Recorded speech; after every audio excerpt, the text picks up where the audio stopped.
As gas prices go down, candidates are still facing questions about how to keep them stable. One Democrat says we need to shift to renewable energy, but that oil companies are holding a record number of drilling permits. Paul Spey checks that claim for PolitiFact. Do oil companies have more drilling permits than ever before?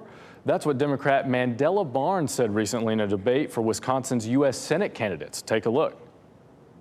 But again, the question is, in the transition to renewable fuels, how do you not drive up the cost of gas, making that shift? Well, I'll tell you, this is not a light switch. This is turning a dial. And the fact is, we have more oil and gas permits than ever before right now. Is he right? Barnes's campaign referred us to this article from Yahoo News, which says the federal government under President Biden has been issuing more oil and gas drilling permits than it did during President Trump's first 3 years in office. And it cites the Center for Western Priorities, a conservation group that mostly relies on data from the U.S. government.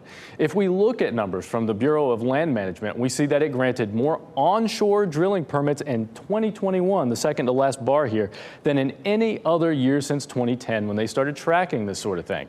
According to the agency, they had issued about 8,900 approved but unused permits as of this May.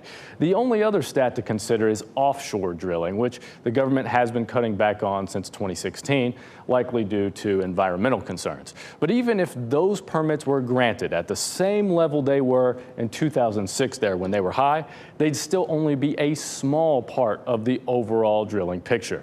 And that's why the Truth-O-Meter rates Barnes's claim mostly true. Read the full fact check at WREL.com.